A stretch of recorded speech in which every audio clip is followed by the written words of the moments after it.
All right, let's get started. My name is Glenn Nano, and my co-chair here, Paul Bakota, are merely connectors. We are here through the auspices of Harvard Club to really just help the community help each other. And I think tonight's event and experts that are about to speak are definitely a great example of that. So without further ado, I'm going to introduce both Todd Najera and Mike Yurochko. We put out a call in mid-January to say, hey, we want as a committee and the Harvard community to be high impact around putting together resources and expertise with people who really direly need it. And I think it's safe to say that there's so much that's confusing and terrifically painful about these weeks, and our hearts go out to all of you through whatever journey you're on. But hopefully you can take some positivity to know that people like your neighbor, Todd, raised his hand to say, I've lost my home through the Eaton Fire. I'm going through it right now. I'm Googling and researching. And I would like to avail myself as a service to say, if there are others going through it, how can I be helpful? And it is through him that we found Mike Yurochko and Loti, and they'll introduce themselves as well. But first, let me tee up and introduce Todd. Just some logistics before we do this, because we're going to roll right in. One, there will be tons of questions, and by the grace of Mike and Todd, we're going to try to get to them all, but we may not get to them synchronously as we speak. We'll either get to them towards the end. We'll have 15 minutes toward the end, and we do have a wildfire assistance Google Doc that's wide open. And we will also put the questions and answers in there so we can use that doc as a living, breathing conversation. But if you do have questions, please chat them. Don't raise your hand in the UI, and don't open your mic, please. We just have a limited time and we want to make sure we can be efficient. And our next event, there will be a series of three, is tentatively scheduled for 3 weeks from today, March 20th. So note that in your calendars. We will send emails and do the socials. So without further ado, I'd like to introduce Todd, and we'll take it from there. Todd. Thank you. Hello, everyone. I'm Todd Najera. As Glenn had mentioned, I unfortunately lost my home in the Eaton Fire. I had a home up in Altadena. This has been a harrowing ride, been incredibly complicated, just trying to get your arms around everything that we need to do to rebuild ourselves. And I reached out to Glenn and Paul early on, partly because as having gone through this or going through this, I realized that perhaps I had something to add. And frankly, I'm going to just tell everyone, I realized that being part of this community, there's probably a lot I could learn from everyone as well. So wanted to see if there's a way that we could all come together here and educate each other a bit. In the initial days after the fires, I had connected with some friends in the Stanford community, and one of my friends had alerted me to this wonderful website that was available of somebody who had actually experienced loss in a fire, in a different California fire. And I had clicked into that website and realized it was an absolute wealth of information. So I reached out. I reached out to the founder of that website, the website Loti, and Mike Yurochko had contacted me, and I realized he was an absolute wealth of information, having gone through this, and he really wanted to help out as well. And he has agreed to join us with a series of three Zoom calls. So we wanted to start off today to really sort of level set this. We know there's a lot of people, a lot of different experiences. Perhaps some are a little bit further along certain pathways. Others might just be starting out, but really sort of level set everything.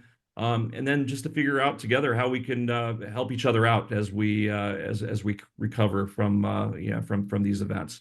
But anyway, I'd like to thank Mike for joining us, and I'll just turn this over to him. Oh, thanks for the intro, Todd, and Glenn. I appreciate it. It was a very, very nice intro. As they both mentioned, so I'm the CEO and founder of Loti, and I've been through this. Loti, just in short, really, we are dedicating our lives to helping folks like us recover from events like this. I am a fellow victim, as I was sort of saying before the call started. I was burned in 2019 in the Kincade Fire, and yeah, everybody's story is a little bit different. Everyone's is a little unique. Ours was interesting in that we weren't at the home at the time, but we actually were sent a live video feed of the house on fire and the firemen actually fighting the fire real time. And they weren't able to save most of the property, but they were able to save the main house. We were heavily partially damaged with smoke and scorching on the home. Unfortunately, there was no power going to the main area, to that area, for many months. And so a few weeks later, we were then looted and vandalized over the course of 3 days. And so essentially what happened was, and those folks like stole like copper and fixtures and everything out of the home. And so what it did was is it sort of sent us as a family, and me specifically, down a path that you guys are all kind of starting on, right? Which is like, holy cow, this responsibility of homeownership just comes straight out of the blue, and there's a lot of things that are all of a sudden happening, right? And really trying to understand insurance and understand finances and construction, and everything all of a sudden sort of happens at once. And that's really why we founded Loti. And just in short, and when you go to loti.com, you'll see that it's basically made up of three primary parts. One, as Todd mentioned, is what we feel is we put together the largest, what we call like a learning hub, a library of information of its kind on the planet, really. There's close to 1,000 articles covering all sorts of stuff. We're going to go on some deep dives tonight on things that are really appropriate for today. This is a long process though, so there's a ton of other articles and information up there to kind of go through. There's also there's thousands of glossary terms. There's downloadable documents that you can use when we talk about like depreciation tables and what does a contractor estimate or bid even look like. So basically, in short, there's a wealth of free information. There's no strings attached. It's all free. I'm a tech guy at my core, so actually we are building a whole tech suite to help us. Most of that is not available directly to a consumer right now, but basically it's something that we are working on. We'll have a beta program in the summer. And then we do have a concierge service or really licensed public adjusters. And those folks are live right now. We are helping victims right now. Those folks then can actually access a lot of our technology and help folks through this process. So in short, that's kind of a long-winded introduction just to let you know sort of where I'm coming from and who I am and sort of what Loti is. So we thought like the way to kind of kick this whole series of meetings or Zooms off was to start with a bit of a decision framework that's intended to be a little bit more of an umbrella, a little bit more of like, how do you even make some of these decisions, right? There's hundreds of decisions. This is going to take a number of years. And so how would you even kind of think through each one that's tackling? Because we can't cover everything, right? So, and everybody's going to have different decisions to make. So the first piece is really that knowledge is power.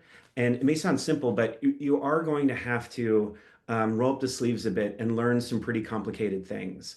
As I said earlier, like we don't really understand the responsibility of homeownership until we absolutely have to. And unfortunately, in this case, we're learning it all at once, right? Like in many cases, you buy your first house and it's like, oh, I take out my mortgage and the mortgage company says I need to get an insurance policy. And it's like, and that's it. I get one, I maybe even glance at it like barely, but now it's like that understanding. Now you really do have to understand what that insurance policy entails. Really do have to understand some stuff around your banking. Really do have to understand, which we'll talk about next time more, construction terms and what it is to get a contractor, the difference between a contractor and a builder. So there's a lot of stuff that happens all at once. And so I just encourage folks to try to read at your own pace and understand stuff. That's why all that content is up there. The general goal being to try to think ahead and understand the implications of some of these decisions. And again, we're going to talk about a few tonight. So the second thing is time and demand surge. And you've probably heard it, and from a sort of a national media thing, it kind of started back with Katrina, in terms of like the economic definition of demand surge is sort of a shortage of labor and materials, and that's true. The core of it is that, but as human beings and homeowners, I encourage you to kind of expand that definition in your head from like a practical standpoint, that it spans beyond. It absolutely affects contractors and lumber, but expands beyond that, where we're already sort of in the middle of it, right? Like from a housing standpoint, when we're seeing 4, 5, and 7 people basically bid on an Airbnb to try to get a place to live, I would say that that's part of demand surge. The same thing is going to be happening when you're going up to the counter to try to get your permits, or when you're trying to get a structural engineer, or where you are trying to actually get your contractor and associated carpenters and lumber and everything else. So it really is, demand surge is a wave. In this particular disaster, it's going to be very, very acute, the effects, just because it is a big city, and it's in a contained area. And I think that surge is going to go through everything, and also including like things like logistics, and I mean even where you store things. So just think of that in the back of your mind, that that this is coming. And then from a time standpoint, in terms of like how long is this really going to take? So for me, it took me about 2.5 years or so to actually rebuild my home. And again, it wasn't a total loss. Um, it took another 6 months to a year to actually replace all the items, right? So you begin staging like your furniture and figuring out where you're going to store that. They call that as about 2.5 to 3.5 years even to replace that.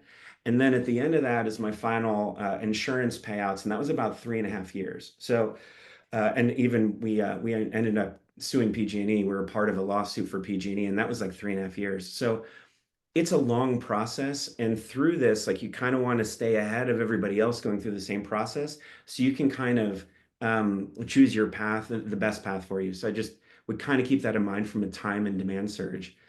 And so the third thing, so that's kind of knowledge and time, and then the third thing would be really working together as a community.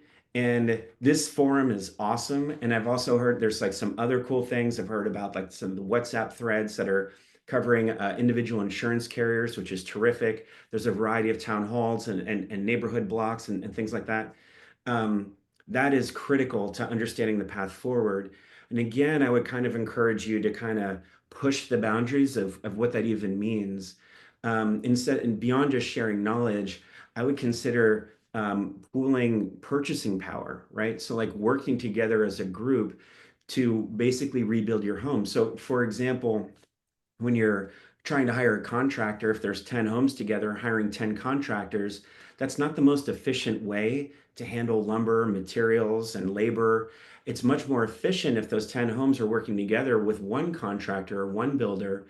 So you can actually, that contractor can then manage a very flexible workforce. And hey, the electrician is over here today, the plumber is here, the lumber is here. And it's an easier way to redevelop a whole neighborhood, because that's really what we have to do. And the only way to really do that is to work together as neighbors to basically pool your resources. And we're going to talk more about contracting and building next week, but it's a way to sort of think about it. There's other examples too, where working together to kind of warehouse things like off-site, like where would we store our tile and our shingles and whatever else that we might need to store, our electrical fixtures. Where would we store our personal property? So if we're renting a 2-bedroom condo or something like that, we came out of a 3 or a 4-bedroom home, that's a lot of furniture that we're going to have to end up staging while the house is still under construction. Like, where's that going to go? I mean, it could go in a container in the front yard, but the workers also have their own container. They're storing their tools and their bobcats and their trucks. And so it's sort of like, how can you work together as a community to even take things like deliveries, right? And where do you do that? You can't really take a delivery in a public storage unit. Can you work together on containers and warehouses and things of that nature? So I'd say, like, beyond just sharing information, which is great, right?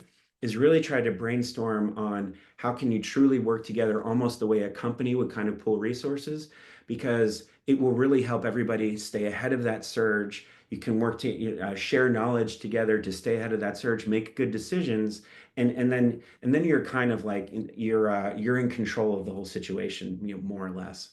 Um, so I'd say, like, overall, that's sort of a framework to think about it, sort of knowledge, time, demand surge, and then working together as a community. I hope that makes sense. And so basically, when we dive into each one of these things, I'm going to basically pull on some of those ideas to try to give you really specific examples of like why that matters in this particular instance, if that, hopefully that makes sense. So the first big topic of the night is debris removal. And debris removal, when it comes from, let's just talk it in the context of total loss. And I think we generally all have a concept of what debris removal is.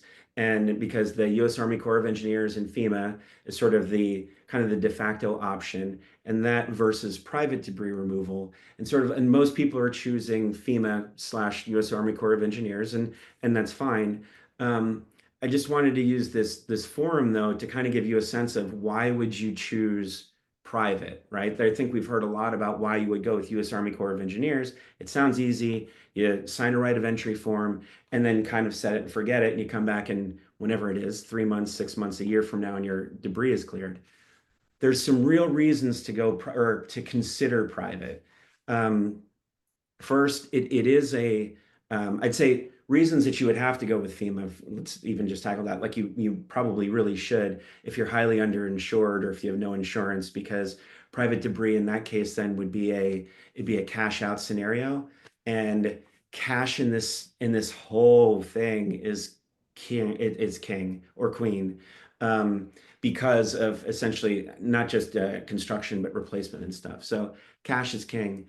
So FEMA would be a way to sort of conserve cash if you're underinsured. But if you're fully insured or if you're wealthy, there's real reasons to consider private. And it really comes down to a couple things. One is time and demand surge, what we're talking about. Being able to schedule your debris removal so you can stay ahead of that crowd and kind of get started with a clean lot with your surveys and your geos and your structurals and everything else, being 3 months or 6 months ahead of everybody else. Not only is that more convenient, but it's also cheaper, right? Your labor costs will stay before the demand surge hits, right? Because labor costs are going to increase, material costs are going to increase. So if you can stay ahead of that, that's a big thing. And this is kind of like that first big kind of fork in the road. So time is a big one. The second piece of it is around customization. And I know you kind of think of like debris removal, it's sort of like garbage, just kind of take out the garbage kind of, it's a lot more complicated than that.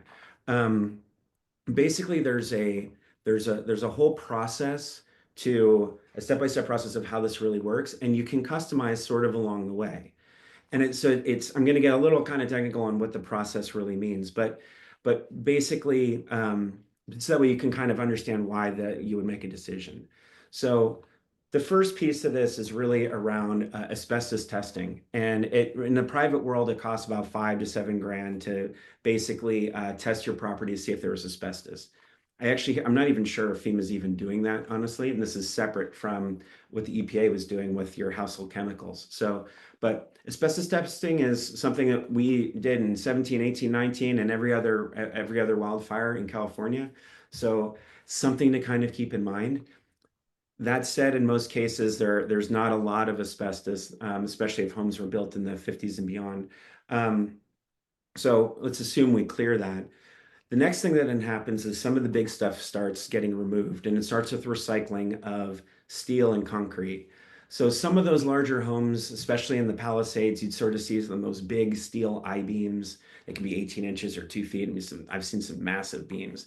And basically, they're going to come in and they're basically going to cut those oxyacetylene torches, that type of a deal, and cut up the steel beams, get them out of there, and any recyclable concrete. So those go to a recycling center. And I believe there's 2 of them. There might be 1 of them, I'm not sure. But those go to a recycling center.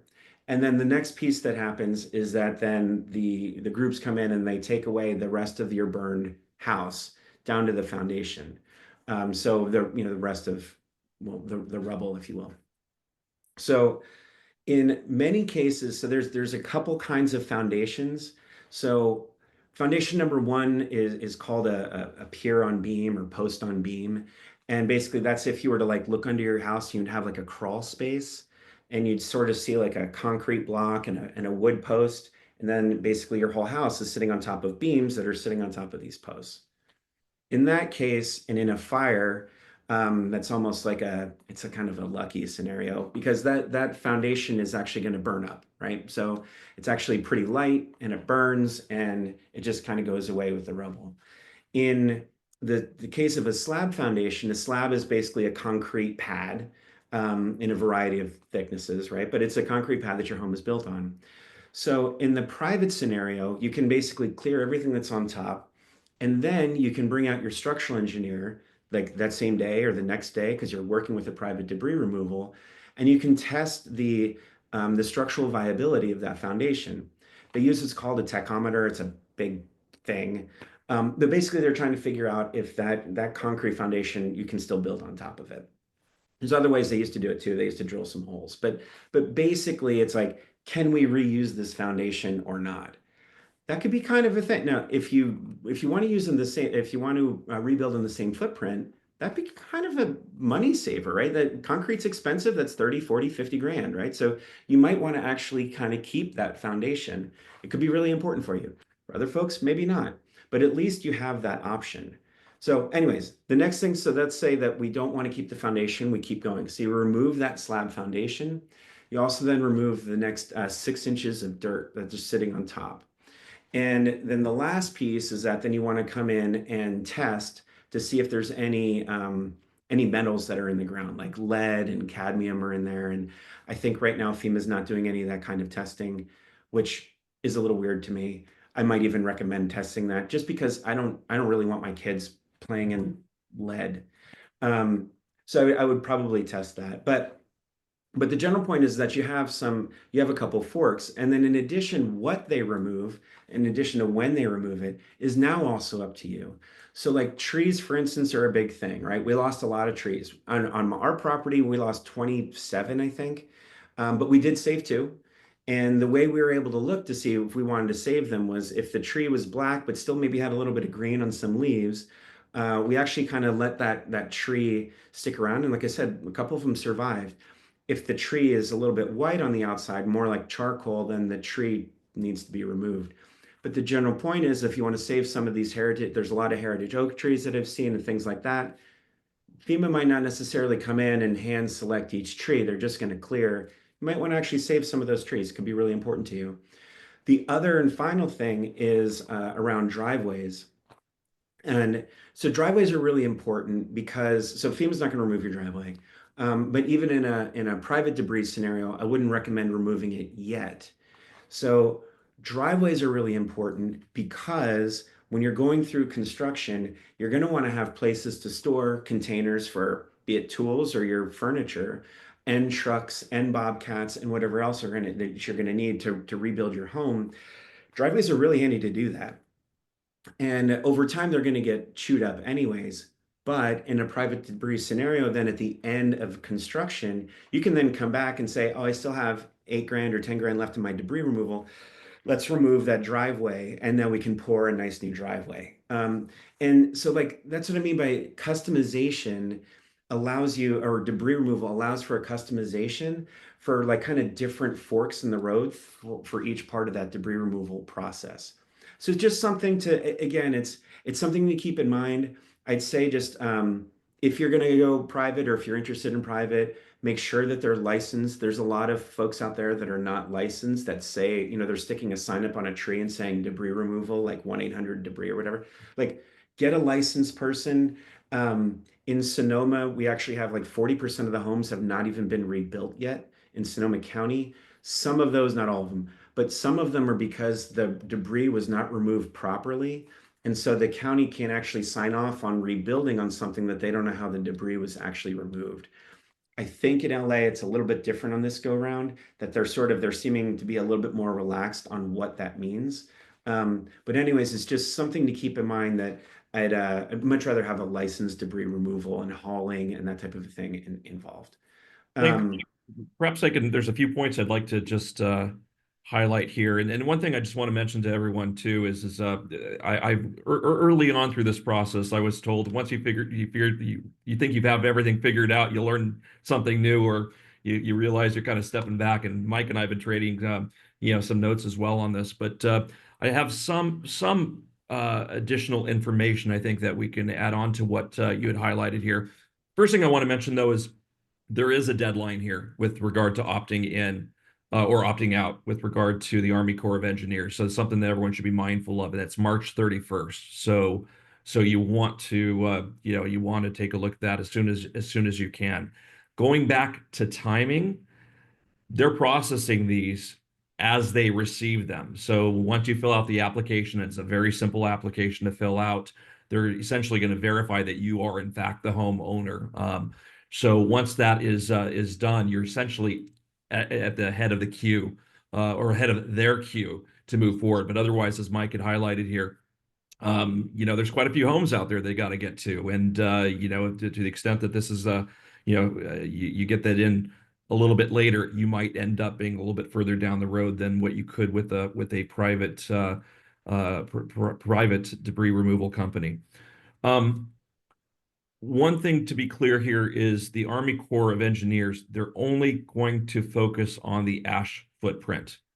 So, they're not going to go into the property and really look at the entire footprint of the property and pull back, let's say, that 6 inches of dirt. What they're going to do is focus on wherever the ash is, where that foundation is. Now, they will leave it up to you as part of the application as to whether or not you want them to remove the foundation. But this ties into something that Mike had highlighted here.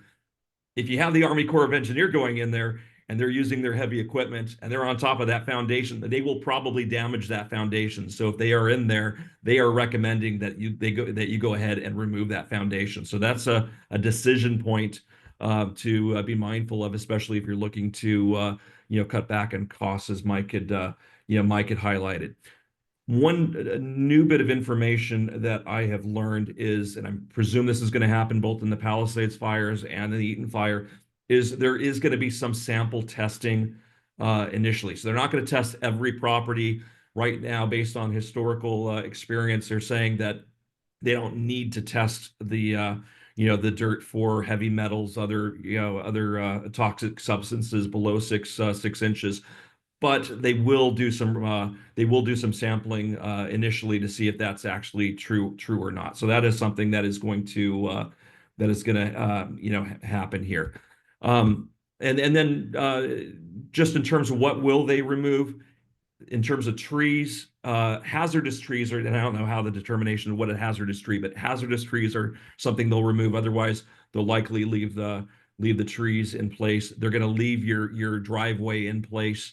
So that's something that's not going to be removed unless that's connected somehow to the foundation of the structure.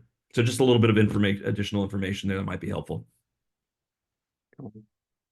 Yeah, there's I'd say in addition, there is the way to sort of figure out if you can afford this from insurance, from an insurance standpoint. It kind of glossed over the insurance implications a bit, but when you look into your insurance policy, you should see a debris removal. Hopefully, you'd see a debris removal, what's called an endorsement or a rider. And there might be a number there. That's kind of the number that I'm referring to of what you can actually pull from for this. In the case of FEMA, in my experience and in every FEMA disaster that I've been aware of, essentially when FEMA comes through, one of the things that they take on that right of entry form is they take your insurance information, and then at some point they actually pull out the entire debris removal, the entire quantity of money that's set aside in that debris removal endorsement. Earlier tonight, Todd and I were kind of trading this YouTube video that kind of came out at one of the town halls where that might not necessarily be entirely accurate. I'm not entirely sure what's going on with that, but in the past, in every FEMA disaster to date, at least, they would just take out the entire debris removal part of your policy. So point being is that you wouldn't be able to kind of go back and then kind of do the driveway later on down the road. So just it's sort of something to kind of keep in mind. And one other point in terms of timing, I know initially after the fires, it heard that the estimate would be that debris removal would take 18 to 24 months. The Army Corps of Engineers now believe that's going to be done within. Well, they're going to aim to get this done within a year. Mike, you had highlighted, hey, this logistically could be quite challenging for them. Yeah, but give you a little bit of idea in terms of what a major part of the timetable. Yeah, it's a lot. I encourage they're obviously active out there. They've already removed some homes, and I know that Glenn probably wants to move on to the next thing, um but I would encourage you to sort of take a look to see it in action. I mean, on one hand, it's definitely very impressive. I mean, this is our U.S. Army, and I'm proud. But it's some really big equipment, big metal treads. I mean, I've already heard you tearing up some sidewalks. They're not. It's an operation. I mean, it's a mission. They refer to it as a mission. And you'd see 30 people on your site. There's big equipment, and they're going to come through. It's not a scalpel type of a scenario that they're using because it's a big mission. This is a big job that they have to do. So it's just kind of things to keep in mind. For me, I think the biggest piece of it really is around time and trying to get ahead of that demand surge. I think the Mm. customization pieces, really like trying to double click on that and learning like, okay, these are the steps. Maybe there's an opportunity here for me to save some money or reuse things like a foundation, or what do I do with the pool? Those types of things, I think, are other reasons to consider it. If you have any further questions about it, either do it at the end or drop me an email You too. know, I think I opened my mic. Mike, can you hear me? Yeah, yeah, go for it. So there's a question from Ian in the chat, which touches on something in our prep earlier today. Mike, the question from Ian is, can you give an idea of cost for private debris removal? And then I think the adjacent question is, you had mentioned something earlier today around sort of the component mixture of Yeah. coverage for debris, which can get expensive. So do you have any watch outs to share with the group there?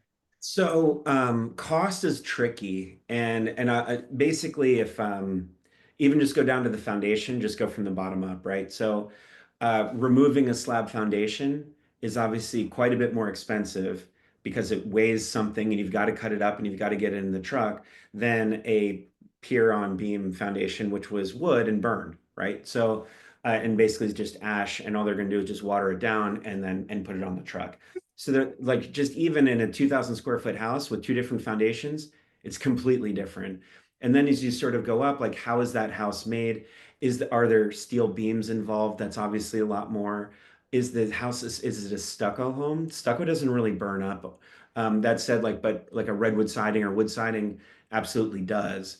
So if you had like an all wood house, it's going to be relatively inexpensive, on the 30, 40 grand. I mean, it's hard to tell because I don't really know how big the house is and it's a two-story and all that. But if you're talking a 3,000 square foot house that's all wood, maybe it's your 30, 40 grand. Um, but as you move up and it's stucco and it's slab and there's a pool and all that kind of stuff, you can easily get over $100,000, like easily. Um, and beyond. I mean, I've seen bids up to $150,000. So it's hard to answer. It's kind of like how deep is the ocean, but it's just sort of those are the levers to think about from like a cost standpoint. The easiest thing is just get a quote. I mean, that's kind of what I would recommend. Um, I think we'll transition to partial loss in just a minute, but Ian is in the chat. Why don't you open your mic, Ian, and talk to the opt-in agreement around recoupment? Sure. Sure. First of all, thank you guys. Thank you, Mike, for being here and doing this for us. We have a total loss up in Altadena as well. And I just wanted to share the opt-in agreement. It's on page 4 of the opt-in agreement. This is the opt-in to phase 2. There is an option in there, or not an option. There is a clause in there that allows one to recoup any money that is taken. And what Mike said is true, right? We're assigning any money that is allocated for debris removal under our policies to the county, and the county will bill. The Army Corps will not bill. The county bills our insurance company and takes that money. My understanding is that'll probably not happen for a year. But on page 4 of that opt-in agreement, there's a provision that provides for recoupment of any of those funds that you then have to expend to do debris removal that the Army Corps does not do. And so I can just tell you what I've done, and the key part of that clause is at the very last sentence, where it basically puts the onus on the policyholder to prove to the county that debris removal that you paid for, that Army Corps did not do and that you paid for, would have fallen under the debris removal under your policy. So what I'm doing to be proactive in that regard is to say, I already know things, and Mike mentioned some of them that Army Corps are not going to do. They're not going to take out the stumps of our trees, even if they cut down the ones that are dead. They're not going to take out our driveways. They're not going to take out block walls that may have been damaged but aren't dangerous. Same thing with burnt fences, all those sorts of things. So what I'm doing to be proactive is to have a discussion with my adjuster, say, are these things covered under my insurance policy? And then email a memorandum back to them saying, thanks for the call today. I understand from our conversation that these things are part of the policy. Please let me know if I'd misunderstood anything in this conversation. Right now, you have a paper trail from your adjuster that you can show to the county and say, hey, I spent $20,000 to remove my driveway and have all the concrete hauled away. That's probably an overestimate. I think, Mike, you said somewhere around 815. Depends on how big the driveway is, right? But there are costs to remove concrete. And I think, Mike, I hadn't even thought about waiting to remove that concrete until after so you could use it as staging. That's brilliant. But in any case, make that paper trail for yourselves so that you have something to bring back to the county if the county has already billed. Now, like I said, the county may not bill for a year. So you go to your insurance company, say, hey, I've spent, $2,000 to take out all these tree stumps that the Army Corps, left. And try to get that try to get that cost right away, and then whatever is left for the county to bill at the end of a year, they'll bill for. And then if you need to seek reimbursement later, you use that paper trail that I was mentioning. So check that out on page 4 of the opt-in agreement. It is there. Make your paper trail. That would be my advice. That's awesome. Great. Thank you. Fantastic. Yeah. It's really good. So phase 2 has already started. I know that was one question that popped up. And then if you do go the route of the Army Corps of Engineer, they're going to give you a heads up a few days before that is to begin. So you have the option if you'd like to be there when they do remove the debris. Partly you can help guide them to where where certain things are and what you want done. So that's something to keep in mind. Yeah. Mike, if we can segue into partial loss, I think that would be very valuable for everyone. Yeah, our point guard has spoken. So we talked a lot about total loss, and we're going to keep going back to total, but I thought it was worth mentioning on partial loss. There are actually far more partials than totals, and as I said, I've got a fair amount of experience in this one as well. So there's sort of 2 different major aspects to partial. One would be scorching, where you have a partial burn. And I kind of want to push that out till our next session when we get into construction, because I think it's more relevant there because it involves contractors and structural engineers. So I just wanted to focus more on smoke damage. And I've talked to, I don't know, hundreds of people with smoke damage. So there's a few things to think about when we get into smoke. Obviously, when you open up the front door and you walk in and it sort of smells like a fireplace, is sort of the initial kind of sensation. It's like, oh my God, it smells horrible in here. It's very true, and it happens more or less to everybody in this situation. So you're going to get hit up with a number of cleaning services. ServPro is a big one. There's nothing wrong with most of these cleaning services. I wouldn't basically hire a janitorial service, and I certainly wouldn't be trying to clean this yourself, despite what a public official said. So do not try to clean this stuff yourself if you're properly insured. There are reputable cleaning services out there, as I said, ServPro, and also your insurance company may recommend a cleaning company and actually kind of take care of some logistics for you, and which is actually what happened with me. That said, they are cleaning companies. They're not replacement companies, right? So for instance, if you have ash on your bed and on your pillows and things like that, their job is literally to clean those pillows and that bed. That is a replacement. Like, I'm not sleeping on that bed again, right? I wouldn't want my kids sleeping on that bed. So that's a clear kind of, we have to get rid of that thing and replace it. It's never really going to get cleaned. And when you go through things, other soft goods in your home, like pillows and couches, and if you're seeing ash sitting on those, it's really hard to clean that stuff. And so I would caution you in that even though when you kind of come back in and things smell maybe a little bit better in like the living room per se, it doesn't necessarily mean that it's clean. So that's kind of one. Don't do it yourself. Don't hire janitorial service, and cleaning services are only cleaning, they're not replacing.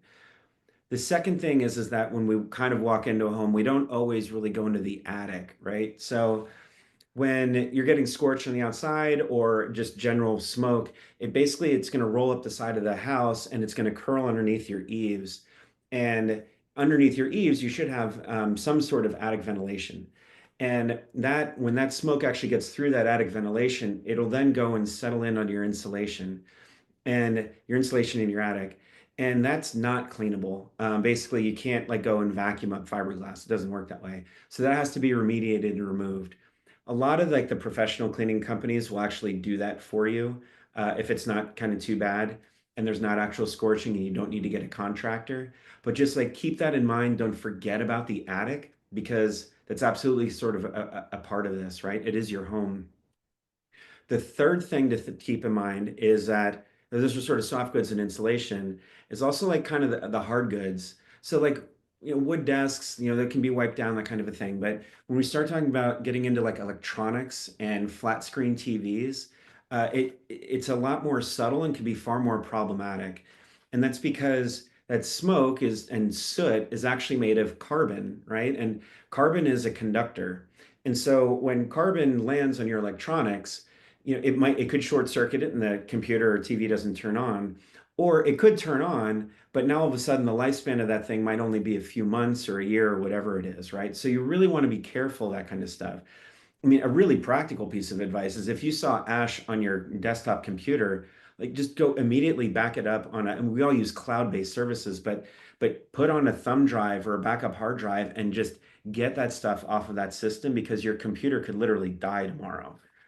So, but when you get into all that, so all those things, they all matter. And then when you get through at the end of this, it's kind of like, okay, well, what is clean, right? And so that evaluation really is up to you. We certainly recommend cleaning wipes, which you can get on Amazon, and to basically kind of go through every service and you basically wipe them up and they kind of give you an indication, are they black, that kind of a thing. But don't think that it's just clean because your insurance company says it's clean or because ServPro says it's clean. Make sure that you kind of go through, you can dispose of soft goods. You call your insurance company like, hey, there's ash on my bed. This is a replaceable item for sure. There's ash in my crib. There's ash wherever it is. And don't be afraid to speak up with your insurance company. Just because they said it's got cleaned doesn't mean that it's clean. The last piece of this is that in a partial loss, obviously your home is, well, by definition is still there and you still have personal property in there. From a practical standpoint, most of you, if you have that, you've gone in and you probably grabbed jewelry or whatever, your favorite bottle of wine, I don't know. And you've taken that off site to wherever you're staying right now, but there's still a home full of stuff. And as I mentioned before, we got looted. And I know that there was some looting that happened early on in these fires. That still can absolutely be the case. Like in our case, they literally parked a moving van in the garage for 3 days, loaded it up, took off, and it was it had like a disguise on it or whatever. I don't know what it was. I think it was a plumbing company, but regardless, they were able to basically loot a whole bunch of things. Now, there's not a whole lot you can do about it, especially if you don't have power, so you can't put up cameras. If you do have power, put up some cameras. But the least you can do is just go into every room and take pictures. It's not going to prevent the looting, but it'll at least allow you to record what you had there before you were looted, and you can then use that for insurance. It'll vastly help your inventory process, which we're gonna triple click on in a little bit. But it's just some things to think about when it comes to partial loss and smoke damage. I hope that all makes sense. Cool. All right. Next thing, we're going to go into Todd and I are going to tag team this next section. We're going to talk about finances and fraud a little bit. And I'm not a CPA. Todd, I don't think you're a CPA either, but at least try to give you some practical advice around what's going on. So if you have a mortgage, hopefully your bank has contacted you with the concept of forbearance, right? And forbearance is really important. Basically, what forbearance means is you get to suspend your mortgage payment for a period of time. The running default right now is 90 days, is 3 months. But that said, there's no law that says you can't ask for 6 months, you can't ask for 9 months. And they're giving you 3 months, hopefully right now. You can always ask for more, see what happens. What forbearance is essentially you take, if you had like a 30-year mortgage, and this is sort of day one, it's now 30 years and 3 months. So you don't pay for 3 months and then it gets put onto the end, which is more or less the way most of the forbearance situations work. You do have a couple other options though. So one would be to take that money and kind of peanut butter it across. It might work for some people if they've got great cash flow. I wouldn't recommend it in most situations because, as I said earlier, cash is queen throughout this whole process over the next few years. But it's something to consider that maybe you do want to kind of keep on that same payment schedule. The other thing you may or may not be able to do that might be is refinance. So, and there's kind of two major things to consider. A bank might not want to refinance if the house is not in good shape, right? So it might be a non-starter, but it's still worth bringing up if you have if you initially did your financing in like the last couple of years, because interest rates have dropped a little bit. If you bought during the pandemic and it was 3%, then I wouldn't even open up that Pandora's box. But if you had a 6% rate, maybe you can get a little bit lower. Certainly another conversation to have with your bank. So I'd try to like take a look through those things from a mortgage perspective. Moving on into if you're uninsured or highly underinsured, there's a couple major folks to call, right? So like our federal government. So there, and we have Todd and I have different numbers on this one. So just I'm not exactly sure which one is which, but FEMA actually call FEMA and they actually have grants that can help you out. In my experience, they're roughly between $40,000 and $100,000 that they would actually essentially grant you, and you have to apply for it and go through that process. Go down to the Disaster Recovery Center and talk to them, and those are grants. The SBA, the Small Business Association, is part of FEMA, and despite the naming, which is ridiculously confusing, it's not just for small businesses, right? This is actually for us. It's for homeowners as well.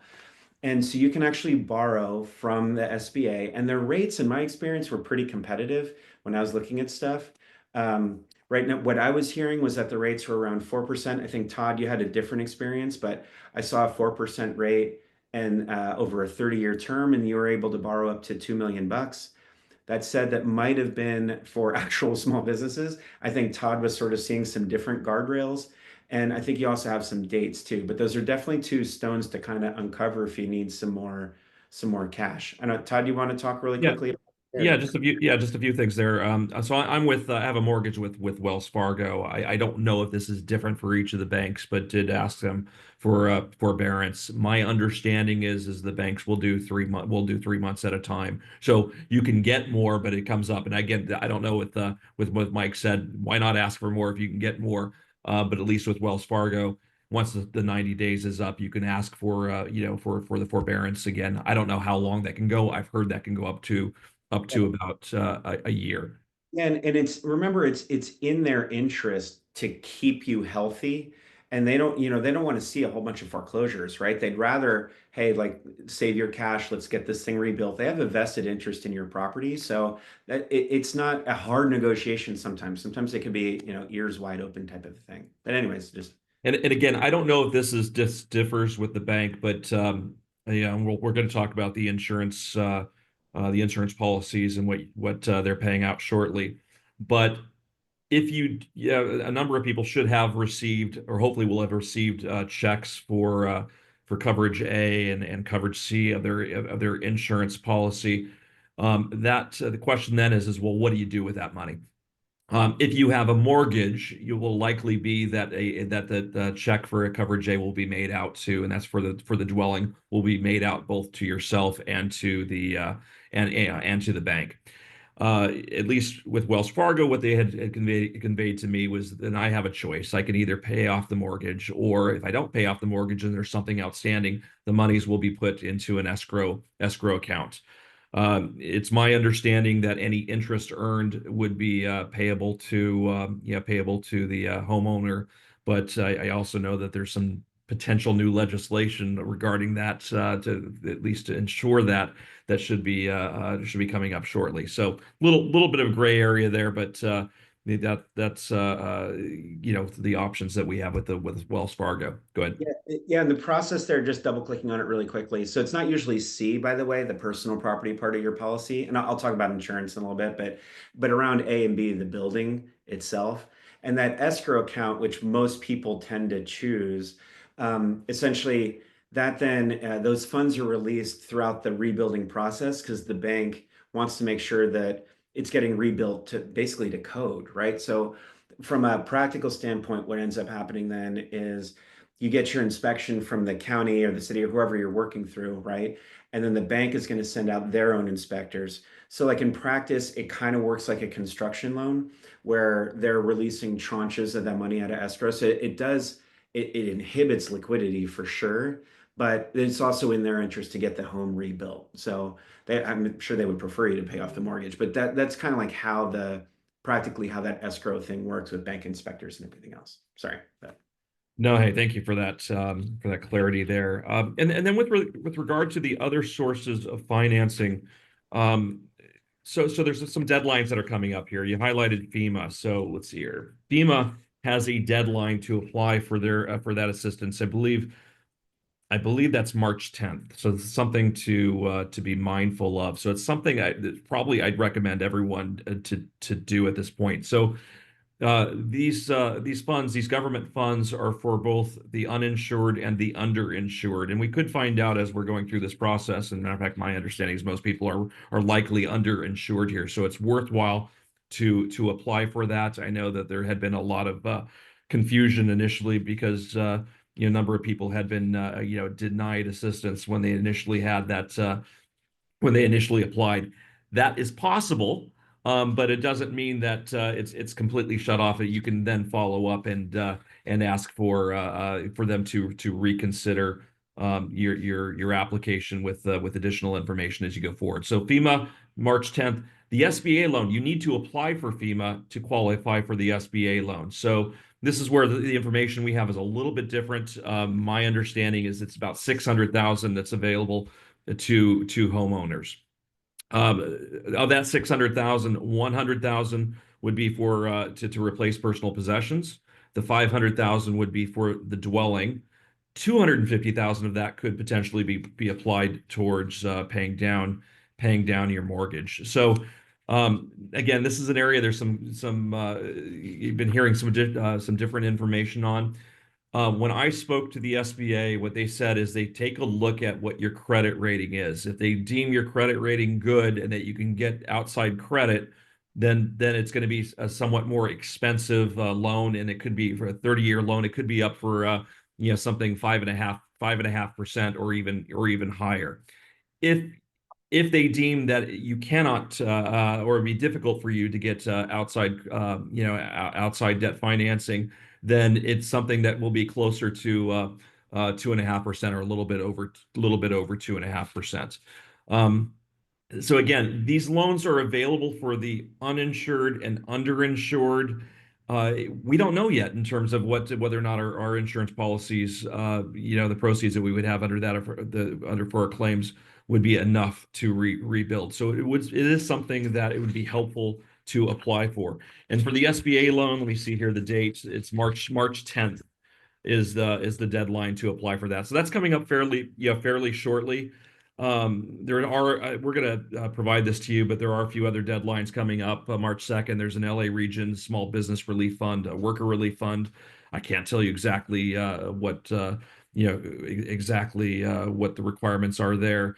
And then there's a FEMA individual assistance loan on the 10th, and a disaster unemployment assistance loan on March 10th. And an LA County household relief grant on March 12th. Again, we'll provide this information, but there are some deadlines that are coming up relatively shortly. Awesome. I'd say the one other aspect of this too, which isn't it's underneath finances, non-mortgage or a grant or a loan, but your property taxes. So I haven't heard too much chatter around out of the county assessor's office, but For us, I had significant property tax relief up in Sonoma. And basically, they extended, I mean, first, it wasn't even due on, in this case, April 10th, like that second installment. They pushed it out to, if I recall, it was like June or July. It was pretty significant. And then my assessment was basically cut in half for the next few years. I don't know if they've communicated anything to folks individually. But it's absolutely something I would kind of look into is what's going on with property taxes in the county assessor's office. I don't know, but it was. And we'll provide a link for that, but it's a very simple application. I've applied for it, haven't heard anything back. I don't know how long it will how long that will take. This isn't directly related to this, but one thing that happened to me, I just want to throw this in here, is with my insurance company, is that they came back to me and basically reduced my insurance premium.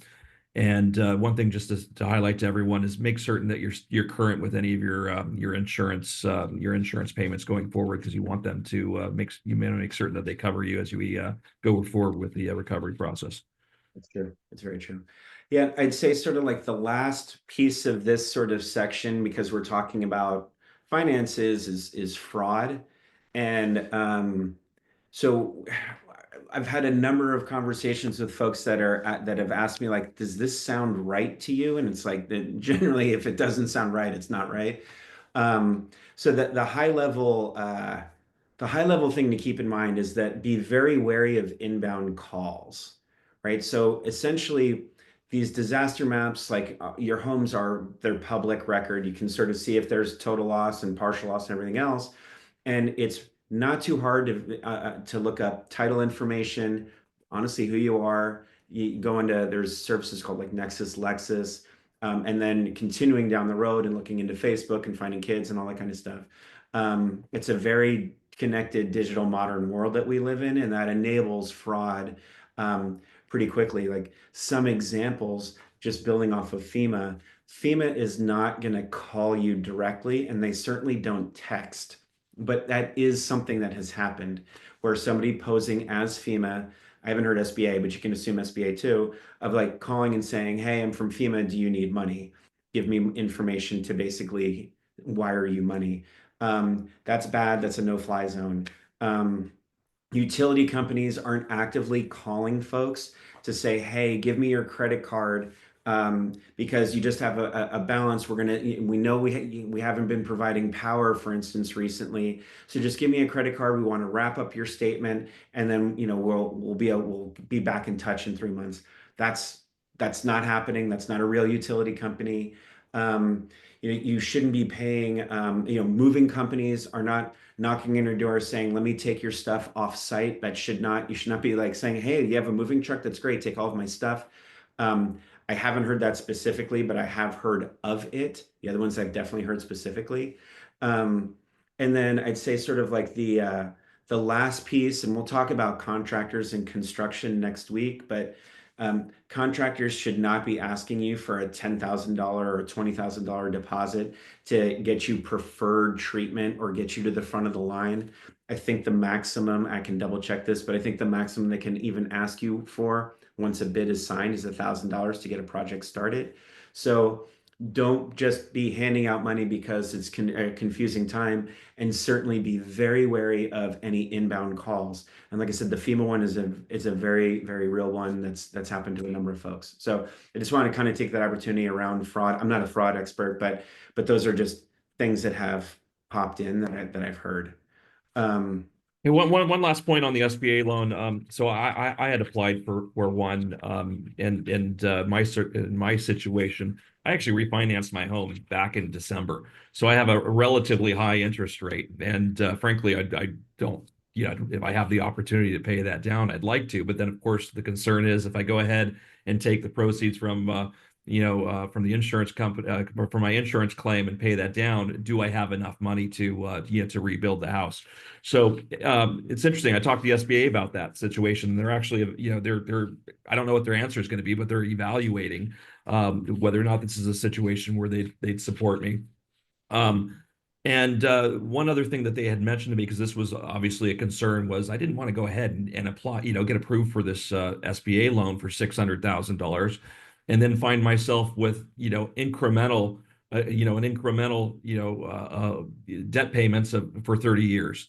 But what they said is they'd approve you for the loan, but you don't need to draw upon that right away. That's something that could be drawn down later when you need it. Fair enough. Cool. Cool. Yeah, yeah. All It would right. be I great was if looking at, you I was looking at our point guard. I wasn't sure if we Yeah, wanted. no. I think firstly, for those of you, well, for everyone, I have been a stickler with Mike about let's get through. There's so much great content and important context here. I wanted to make sure we get through it, and I got to give Mike some snaps because he's really sticking to it. So I think insurance is going to be a meaty topic. So let's transition there, and we're going to save 10 to 13 minutes for Q&A. And like I said, for those of you who have to drop off, type your questions into the chat, whether we have time or the sort of common themality to go common. I'm losing my ability to speak, but whether there's enough in common with other questions that we can go over them synchronously tonight, we will. And if not, use that bit.ly doc. We will answer them ex post facto. Put the questions, Mike and Todd will weigh in. So, insurance corner. Insurance corner, everybody's favorite topic. So I'm going to go through a few things basically on this. I'm going to basically start with a fairy tale. I know it sounds weird, but I think it's always an interesting way to start thinking about insurance. And then we'll dive into kind of the general process of sort of what to expect. I do want to do a deep dive on depreciation and what that really means from like a practical standpoint, and sort of like how these things kind of all work together, how the process and depreciation, how you can sort of expect this to kind of roll forward over the next couple of years. But starting with a fairy tale. So, I mean, this maybe isn't for Ian. Ian, you sounded like you're a pro and you're already like diving into some details. But for a lot of other folks, like insurance is a pretty it's intimidating, and like I said, it kind of way back about an hour and a half ago. We don't really look at those policies, and we don't really understand it. So the way I like to explain it is, like I said, it's a fairy tale.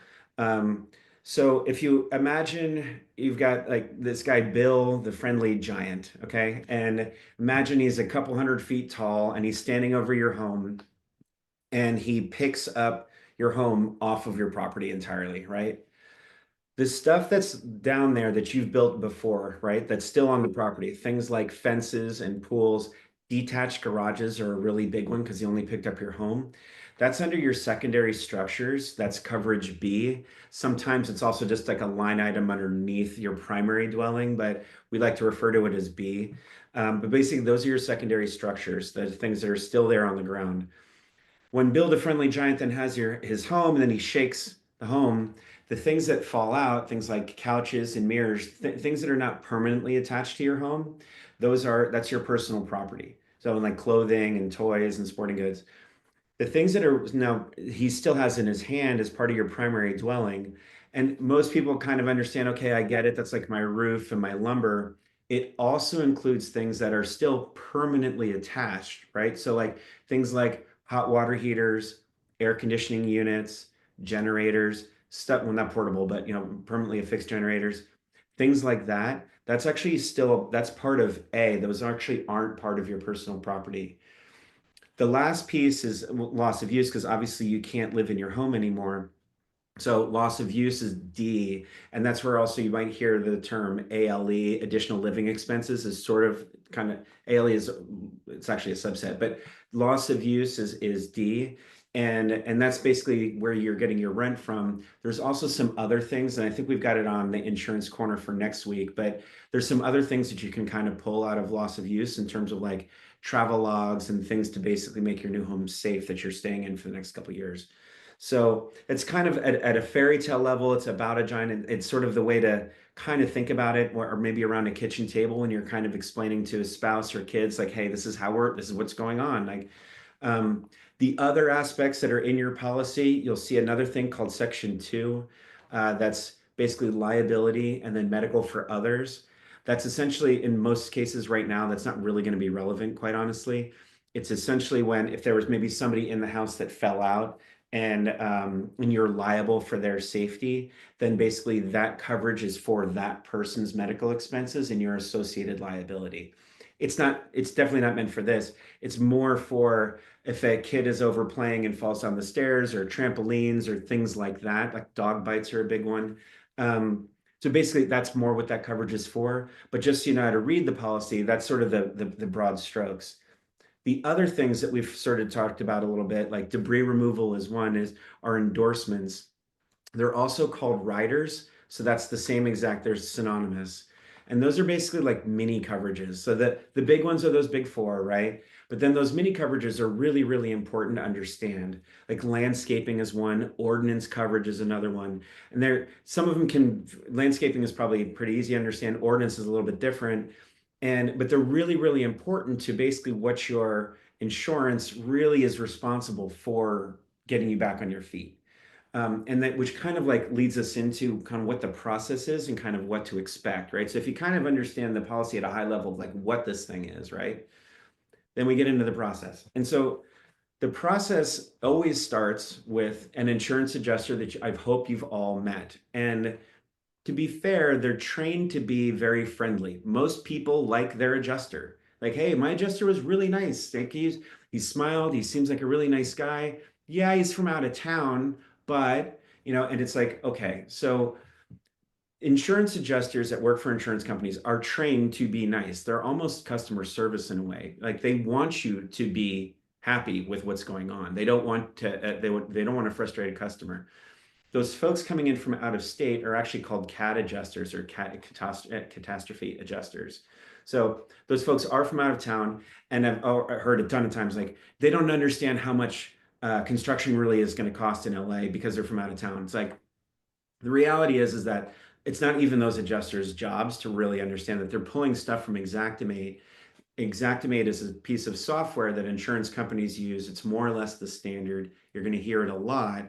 And that's where they're actually getting their information from, of how much is a linear feet of molding, crown molding, or lumber, what's the labor associated with that, etc.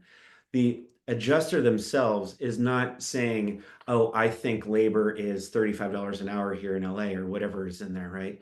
And that information is actually coming from the equivalent of corporate. So those dials of how much a linear foot is and how much labor is are actually managed at an insurance company level, and then they are localized, right?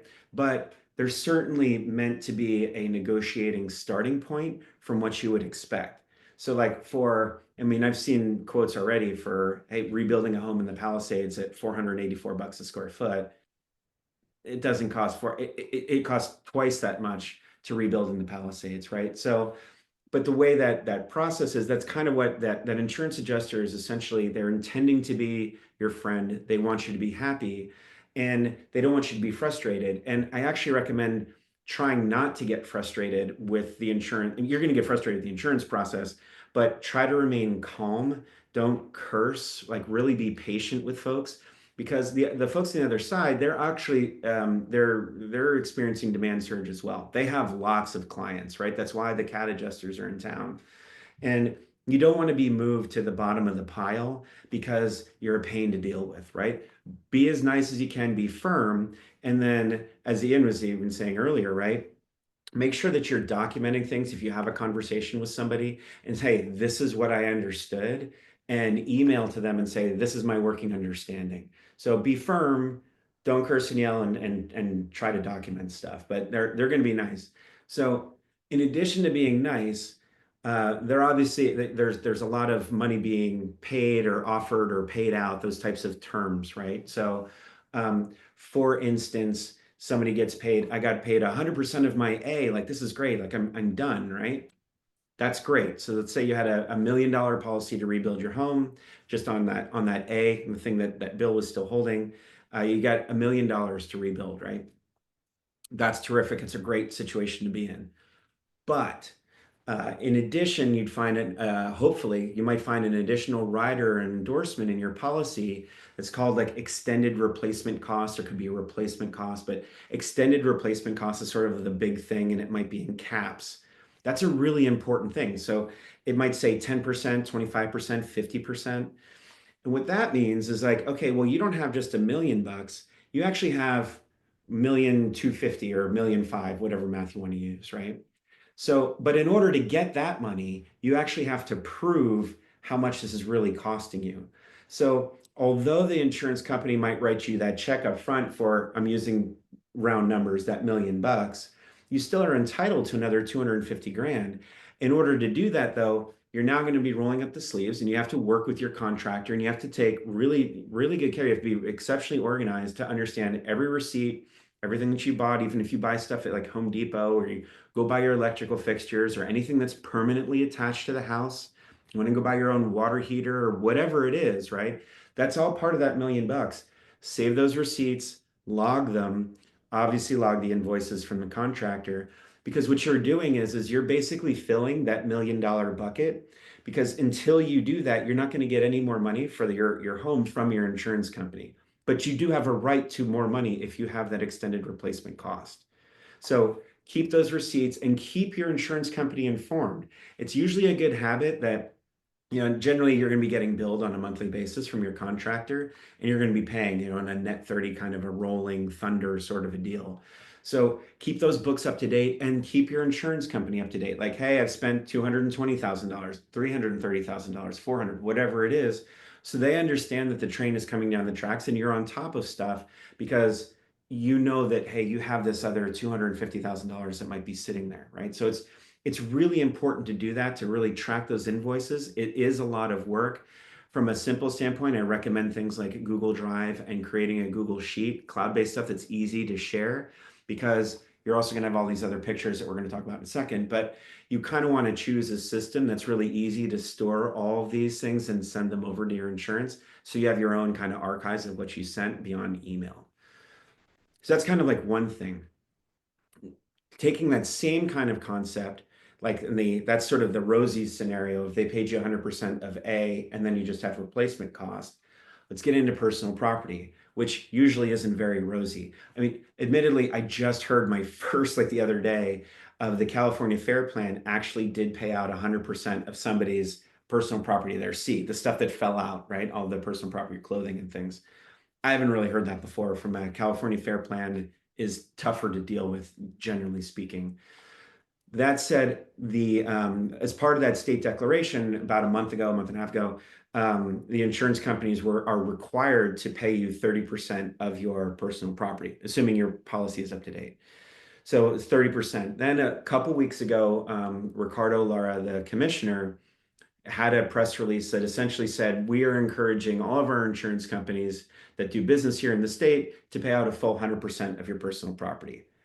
That's great. So California Fair Plan kind of followed suit, because they're state run and sounds like they're trying to pay out that full 100%. I haven't heard it from any of the other private guys though. But that said, that may be increasing from 30 to 60 or 70%, which also is great. That said, the same rules apply from before. So the way this actually works is that, let's say you've got easy numbers, you have $100,000 of personal property coverage. So they'll give you a check for $60,000 or $70,000, right? So that's great. But you need to start from actually $0 or $1 to then build up this inventory to actually capture the entire $100,000. And I'll get into depreciation and how that works. But from basically a bookkeeping standpoint, you're starting at $1, and you want to build up your inventory past that $60,000 that you got and go all the way to try to recapture the $100,000. And I'm not saying commit fraud and make up stuff. That's not what I'm saying. But be really diligent on the things that you actually have, because you are entitled to above that 60, that other $40,000 that's sitting there, you actually have rights to. But it isn't, I only need to submit $40,000 worth of receipts because they gave me 60. That's not the way it works. You actually have to submit the full $100,000 worth of, well, not receipts, but information, pictures, that kind of a thing, to support my full $100,000 that I've lost. That's kind of important point number one. The second part of this whole thing is around depreciation. And depreciation is probably the most critical term to understand when it comes to insurance. And it comes down to the first way to think about it is that there's two fundamental policies in insurance when it comes to personal property. There's a concept called ACV, which is actual cash value, and RCV, which is replacement cost value. And they both actually, RCV is a superset of ACV. So ACV, actual cash value, is literally what is the value of that item on the day it was lost. Meaning that, let's say we've got I always use this green couch. So say you have a green couch, right? And you bought it for $1,000 7 years ago. Well, on the day that it was lost, the actual cash value of that couch is not $1,000 anymore. The actual cash value of that couch is maybe $300, right? So that difference between 300 and 1,000, that's $700. That's depreciation. And by using simple math, you can say that, okay, so 7 years, 10% a year, it's losing $100 of value every year. Side note, we don't really talk about compound depreciation, and not in this forum, but if you're this is a Harvard forum, so you probably do. So it's not a compound depreciation math that we do in insurance. It's weird. So anyways, but back to the topic. So 10% a year of $1,000 couch over 7 years is now, the couch is worth $300. That's your actual cash value of the couch. That's what you're getting up front from an actual cash value standpoint. And from a practical standpoint, what you need when you go through your inventory, you're actually building your inventory, and mentally you're thinking, well, that was $1,000 couch. And you have to put in, yes, I paid $1,000 for it. And yes, it was about 7 years ago. And you're doing this across thousands of items that you have, your TVs and your clothes. And I'll get into kind of how to think about it, because you say you've got to list 1,000 items. That's intimidating. And it sucks. But don't calculate depreciation straight out of the gate. That's not the point. Point is that you do need to really fill this bucket and understand that of that $60,000 that you have, you're actually building it in the $300 increments of the depreciated piece of that couch, of your flatware, of your clothing, of everything else, right? So I hope that makes sense. Now, depreciation sort of changes based on a few other variables. So I use 10% to try to keep it simple on a couch, but different things depreciate at different rates. So like a wood table has a longer lifespan than a couch, right? A couch is a soft good. You can think, okay, a couch is maybe depreciating at 10%. Maybe the table is only depreciating at 5% a year. Clothing depreciates, kids' clothing depreciates at like 50%, right? Because it's getting used and very quickly. TVs depreciate really quickly. TVs depreciate 15 or 20%. So when you're thinking about building your list, and as you're kind of going through the list, understand that when the insurance company gets this, and say you have $100,000 in coverage, and let's say, hey, you built it up to $130,000, $140,000, like this is great.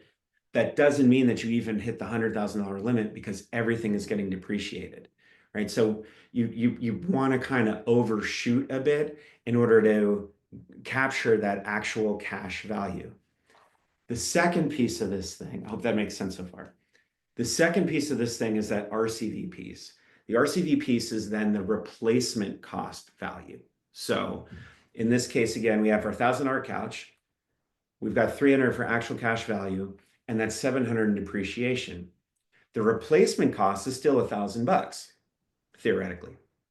So when you want to replace that couch, you're now going to go to IKEA to go buy your $1,000 couch. That's great. And you use that receipt for $1,000 in an RCV policy, and you send that receipt to your insurance company, and they then send you $700 in return, right? So the way it works, so that's like how the couch will kind of go through the whole sort of timeline. The way it works from a practical standpoint is you're actually batch processing kind of everything up front. So you're doing all of your ACV types of things, all of your lost items, you have to inventory in the beginning. Then you get your check from insurance that basically covers you for that. And then moving forward, it's a bit of a cash out scenario because you need to now go and buy that couch and replace that couch. So that additional $700 is out of your wallet. You're going to go get reimbursed for that. And that's usually how a lot of folks are then going to essentially fill up that bucket from the 60 all the way to the 100%, keeping in mind that the replacement of that couch, it really needs to be more or less a one-to-one replacement of a couch. You can't take like a love seat and then replace it with a sectional. It doesn't really work that way. Really, insurance companies are not there to help you remodel your home or help you make for a better layout. That's not their job. Their job is to reimburse you for what was already in the home and replace what was already in the home. So it's a high level of kind of how that really works. The other variables that are sitting in there in depreciation, because as I said, like some things, different types of items depreciate at different rates. The other things that also happen in there beyond age, there's also brands. So luxury brands like an RH, for instance, depreciates slower than maybe a wholesale brand that you might have, right? Conditions also matter. So, and most people think everything in my house is excellent conditions. No, maybe that's true. Maybe you're just like it's a beautiful home and excellent condition, but like a kid's bed is probably beat up, right? Maybe that's just kind of average condition. Maybe a guest bedroom that that guest bed that only gets slept in once a month, maybe that probably is excellent condition, right? So there's other sort of variables in there to kind of be careful of when you're talking to your insurance company, because they're going to go through all these different items and they're going to calculate depreciation kind of on your behalf, and then you're sort of going to kind of go back and negotiate over time at an individual item level. Hey, Mike, we're coming up to 8 o'clock now. I think we can go over a little bit, but just so everyone's aware that we're at this point. So we might, just in terms of the other items that we want to capture, just want to. Yeah, I'd say that was the last piece on this then, when we're talking about sort of inventory, is how do you think through from like a real human user experience standpoint? How do you really think through an inventory list? And it's a hard thing. Like, how do I go through my whole home? I would say that, and we have a ton of articles up online about this, but number one, obviously go room by room. Just only try to tackle one room at a time. But even beyond that, just try to tackle the big stuff in the room and the things that are really specific to the room. So living room couches and coffee tables, and maybe the books that are in there. Maybe there's some artwork that you really rely on that are in there, right? But the other things that are kind of more fabric throughout the home, so things like I use ski equipment as an example. So maybe you've got your skis in the garage, maybe your goggles are in your bedroom, maybe the gloves are in your kid's bedroom, like whatever the case may be. Mentally, it's a lot easier to just sort of think through, I need to just deal with my skiing equipment. Like, let's just do skiing equipment and just throw it all in the garage. Let's just do all of your sporting goods, put that all in the garage. Your porcelain figurine collection, let's just put that all in the living room, even if it's in 4 different places.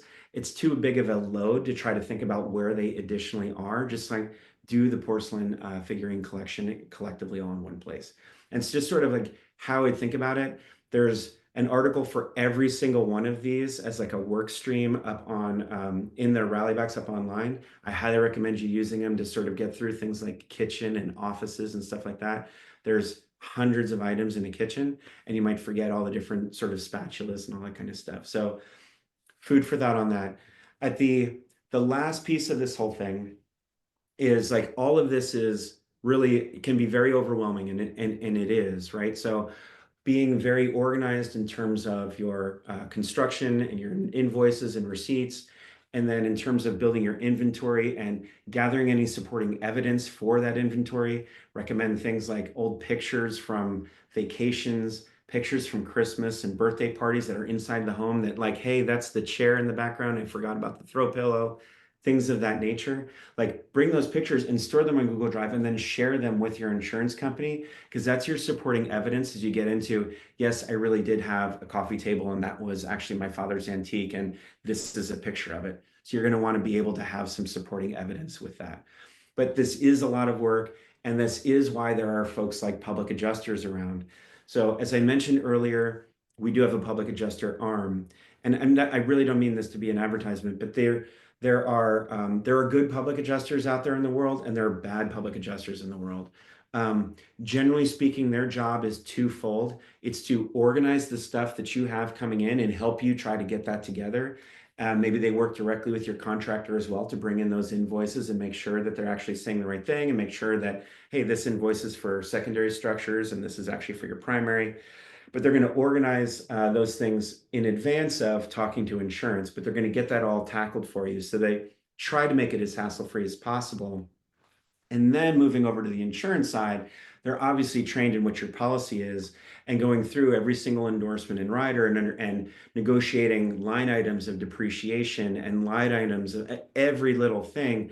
That's what a good PA is supposed to do. They understand that policy far better than any of us, any homeowner really could, right? And so they really act as a Rosetta Stone in terms of helping you with all the hassle on one side and then negotiating it with insurance on the other side. From a payment standpoint, in this situation is a little bit different, but overall they typically take between 10, 15, even 25% of your claim to manage it for you. What that means is like if you have a $1 million claim overall, they capture $1 million from insurance for you, you pay them directly $150,000. They are your advocates, right? So the insurance has their own advocate that they're getting paid, that adjuster. This public adjuster or private adjuster is your advocate. You pay that person to basically do this for you. And it's kind of like how the industry works. For us, we're a little bit different. We use technology. As I said, I'm a technologist, and so we have a pretty thick technology stack that we actually have already built. Unfortunately, our consumers don't have direct access to it. That's actually what we're doing right now is productizing it. But the PAs actually do have access to that. So we can actually pull on that tech to create a much, much faster process for you that's far less hassle. There's still a lift, right? There's still like, we don't know everything that's going on in your home, but we're actually a little bit smarter around being able to suggest things that probably were on your home based on the demographics and profiles and things like that. So short version is we can really create a as hassle-free as possible and what I would call a 6-star experience. And yet our PAs also have decades of experience and can actually negotiate with an insurance company. And that's kind of why PAs aren't necessarily for everybody, by the way. If you're underinsured or uninsured, it might be kind of a tough pill to swallow, but just keep in mind that there's a lot of work coming your way. And if you do have a day job and if you have a career, this is kind of like adding a second job on top of it because this is going to keep going until the very end because it's constantly around the receipts, the replacements, the pictures, the invoices, the estimates. It's going to keep going and going and going. So it's just kind of food for thought on insurance. And I'm getting pinged by Glenn. I can't see. I'm like half blind in the side, so I can't even see what you're saying. I'm gonna pause right there. Yeah, Mike, maybe one question on this is I know lawyers are also offering these services as a public adjuster. How would what would be the difference of having a lawyer do it versus a public adjuster? And how do insurance companies, if you hired a public adjuster or a lawyer to help you out with this, how would the insurance company treat you? So, well, first on lawyers, I mean, the lawyers are smart folks, right? So public adjusters do go through, just to give you a sense of what they actually need to do. They actually have to work in the industry for a couple of years as an apprentice underneath a public adjuster to learn a variety of claims. They usually work on hundreds of claims before they are even allowed to take the test. And then they do actually take a test to get licensed at a per state level. California has its own test. Some other states actually they couple tests together, and then which takes like another 3 or 4 months to get approved as a licensed PA. So it's not that a lawyer isn't a smart person. I'm not saying that. And a lawyer obviously probably can read your insurance policy. That doesn't necessarily mean that they have that same experience. I mean, a 30-year-old PA that's actually been an apprentice and gone through the training and done all this stuff and worked on 100 claims honestly has more experience than even a Harvard lawyer. Like they just do just because this is all they do. So, and I'm not saying a lawyer might be able to handle it. Like maybe they know everything about insurance. It's totally possible.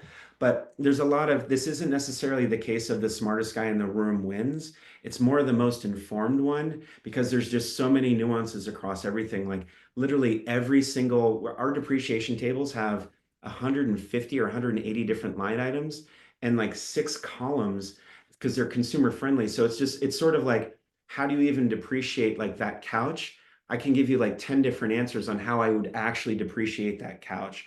So it's just a little bit different. It's far more nuanced. And so a good PA knows all the ins and outs of that. It's not that a lawyer can't do it. Maybe they can. But I would probably lean on the PAs a little bit more in that scenario. And then to the second part of your question, in terms of like, how does an insurance company see when a PA comes or a lawyer comes around, like kind of what happens? So they know, so the way an insurance company is actually managing your claim in the background, they have what's called a reserve fund. So your adjuster that you're talking to in the field, that really nice person we were talking to earlier, that makes an offer of like 60% or whatever, they actually have a clearance to make an offer up to a certain level. Let's say that they have a clearance up to, I don't know, $80,000 or whatever. That reserve that they might be able to pull into, maybe they only offer you $60,000 and they can actually offer you up to 80, but the reserve that their management owns, actually, maybe that's up to 110 or 120, depending on what your policy is and a whole bunch of other things. But general point being, insurance companies are big companies, right? And they have sort of, you're allowed to do this much, management this much, accounting this much more. When a public adjuster actually gets involved that actually knows this, and most PAs actually worked on the insurance side to start, it's like you kind of cut through some of that crap, honestly. And a general rule of thumb is that an insurance company is going to say, oh, if a PA is involved, we're probably going to have to end up paying 15% more anyways. And so they even start the negotiation a little bit higher. So usually a PA kind of pays for themselves with that 15%, usually. And that's kind of the response that an insurance company is going to give to a PA. And that's the difference between kind of a PA and a lawyer, if that makes sense. It's kind of like, really, what do you know, and how would you really position everything from the couch to electronic? Is the TV really clean? Like all the things we've talked about tonight. Every single one of those. I mean, I could deep dive on freaking TVs for 10 minutes if you wanted, which we don't have time for. Glenn would lose his mind. But like, but it's just in every single one of those. And then having homeowners don't have the patience or the knowledge to kind of deep dive on each one of those things, right? It's a huge, huge hassle. It's hard enough to get together 100 pictures of the inside of your house and whatever receipts you may have. So it's like homeowners should kind of do that, like focus on what it is that you know really well. And I would say in general, if you can afford it, let a PA kind of do that, and it'll work itself out in the end, and it'll be a lot less hassle for you over the long term for sure. There's a reason, like these PAs, they make money because this is a big lift. There's a lot of work over the next few years. Just a few things here, and then I'll try to be really quick. Back to coverage A and coverage B. I know in Altadena, a number of people don't have garages; they have carports. I'm one of them. For these other structures, you can actually roll that coverage B into coverage A. So it's something to keep in mind. It's only specific, by the way, to this. So Yep. yeah, that's something that was released specific to this. But like moving forward, if you have a problem 3 years from now, that you won't necessarily be able to roll that coverage over. Just so you know, like that's a really nice thing that the Department of Insurance did do, is the coverage rollover. Sorry, Todd. Oh, no. Hey, definitely helpful. And then with regard to personal possessions, my wife and I have been documenting and going through this list for nonstop. Now it's fantastic, given that a number of the insurance companies have already paid out a significant portion of coverage C, but it is a lot of work if you haven't started yet. So just a couple of things that might help you out here. I actually found it really helpful not to think about this by room, but to think about by category, and it helped me come up with additional items. The other thing I found really helpful is there's a lot of sample lists that are out there, and I actually started looking at them, and it just having looked at other detailed lists, I realized, oh wait, these are things that I definitely had in my house. So as I was thinking about this, go ahead. I can say one little Yep. thing, not to give away too much of our secret sauce, but the way Loti actually would work in a PA onboarding experience is we're actually going to give you're not going to have to look around the web for ideas. We're actually going to give you a customized list based on, we have a whole questionnaire that you would kind of fill out online based on what your interests are, how many kids you have, what pets do you have, how many bedrooms you have, all these kinds of things. And we're going to try to actively predict what's in your home and what would typically be the amount of shoes that your kids would have. And oh, if you play tennis, okay, well, let's automatically fill out these things. We don't know the brands necessarily, so you're still going to have to say the brands and the age. But we go well beyond just sort of like a thought starter. It's literally like a customized, you would be the only person to get this set of information using our systems. So That's awesome. A couple other things. Costco. I went to Costco and I realized every time I go to Costco and I have to return something, they always know what I purchased. They have 7 years of records. Call them up. We'll try to provide the information there. My bank, I lost all my checkbooks, all my checks I'd written. They have 7 years of images of checks that you can go back to. So anywhere where you're a member of, have a subscription, etc., you can probably find. Oh, and by the way, the best one of all is Amazon. they have more than 7 years. Yeah. So helpful things to go back on. Let's see here. I think we're probably at the end here. I don't. Let's see if there's any other quick questions. We do want to talk about next steps too. I think we covered. Talk to Yeah, everybody. Todd, you definitely have along the way kind of read the chat. And so I think you did a good job. To those who have other questions, I put it in the chat, but add them here. And if in the last minute or two it seems to remain, and we'll try to get to it. Otherwise, we have this hub in the chat. We have a nifty little vanity URL that's bit.ly/LA Fires Harvard Help. So for housekeeping, any Q&A that we'll do ex post, we'll add to that. I've opened up comments to that Google document so you guys can start. And I think Todd has some words around this. We really are such fans of communities helping each other. So to the extent that you want to comment in and say, hey, I found this, I'll moderate it to make sure it's useful for others, but you can comment right into that doc. And then looking ahead, Mike has been talking about event 2, which will be our deep dive into instruction and choosing your rebuild team. He has a wealth of knowledge to share there. That will be tentatively 3 weeks from today. So if you want to mark your calendars, March 20th, it'll be this kind of format. For those of you on the Harvard list, you'll be getting an email around that. But if you're not on the Harvard list, that's okay. Just go to that hub and you'll know it's around March 20th. It'll either be the day before or the day after, and you can see, and the RSVP link will be there. It's free. So that's some sort of housekeeping and looking forward. Todd, in terms of housekeeping, looking forward, and Mike, what am I missing? I would say just if based on the couple topics that we had tonight, if you have, you can email me directly if you want specifically about debris removal, private debris removal and debris help, since we are coming up on some deadlines and some dates. We do have private debris folks in and I don't get referral fees or anything like this. I'm just trying to help. So if you're interested in private debris removal, just hit me with an email. It's just mike@loti.com. And just say debris removal, and I'll get it to somebody. Same thing on the public adjuster side. If you're interested in any of our PAs, I'll introduce you to some PAs, and we can kind of walk through even more. I think you get a sense of how we're very different than your normal PA by just going up on the website and how we use tech and content and everything else to make this as hassle-free as we can. But I'm still coming back regardless of it. I'm going to single email. So but anyways, those resources are there if you need to deep dive even further.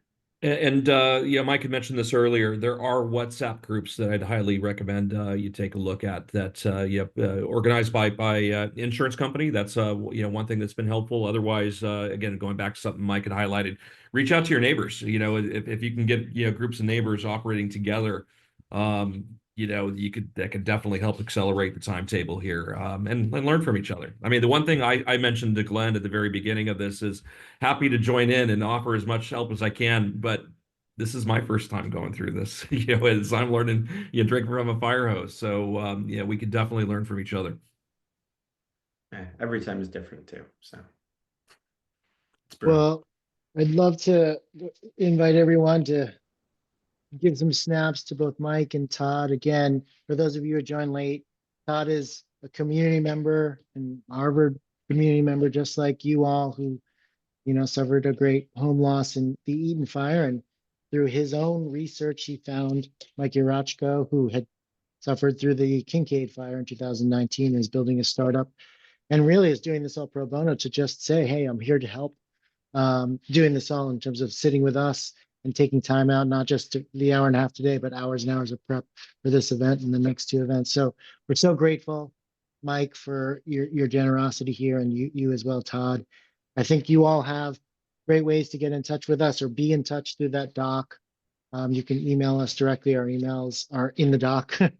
And, you know, our hearts go out to you guys. Just know that you have incredible neighbors and friends, not just here in LA, but up in the Bay Area and far beyond, who are here to help. So thank you so much, everyone, and good luck. And we hope to see you here in 3 weeks.